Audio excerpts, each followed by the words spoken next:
Hello दोस्तों, technical army YouTube channel में आपका स्वागत है। आज की इस वीडियो में हम होंडा एक्टी का मोड इंस्टॉल करने जा रहे हैं। वीडियो पसंद आएगी तो लाइक करें। चलो इस वीडियो को स्टार्ट करते हैं। डिस्क्रिप्शन में लिंक दिया हुआ है, वहां से आप डायरेक्ट डाउनलोड कर सकते हो। डाउनलोड करने के बाद आपको ऐसा दिखाई देगा। इसको एक्सट्रैक्ट कीजिए। एक्सट्रैक्ट करने के बाद एक फ़ोल्डर आएगा, इसको ओपन कीजिए। ओपन करने के बाद ऐड ऑन में जाइए।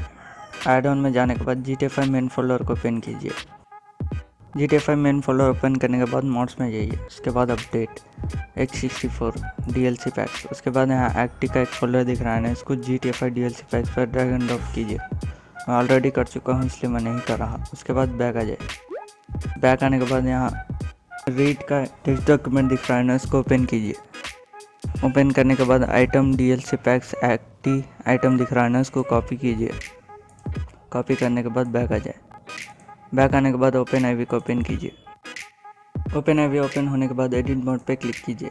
यस। उसके बाद मॉड्स में जाइए। उसके बाद अपडेट RPF कॉमन डाटा। उसके बाद नीचे आ जाए। नीचे आने के बाद DLC लिस्ट XML का टेक्स्ट दिख रहा है ना, इसको राइट क्लिक कीजिए। राइट क्लिक करने के बाद एडिट में जाइए। एडिट में जाने के बाद नीचे आ जाए। नीचे आने के बाद यहाँ कॉपी किया हुआ टेक्स्ट को पेस्ट कीजिए। मैं ऑलरेडी कर चुका हूँ इसलिए मैं नहीं कर रहा।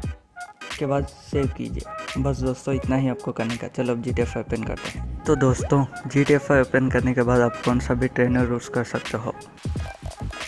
यहाँ आपको मैनुअली टाइप करना होगा। आपको टाइप करना होगा ये CTY। इंटर कीजिए। तो दोस्तों, आप देख सकते हो होंडा एक्टी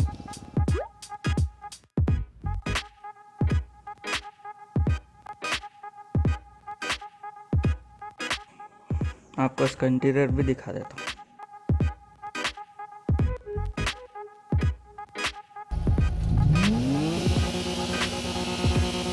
तो दोस्तों, यही था इस वीडियो में। अगर आपको वीडियो पसंद आएगा तो लाइक करें, शेयर करें और इसी तरह के वीडियोस के लिए हमारे इस यूट्यूब चैनल को सब्सक्राइब कीजिए। Thanks for watching.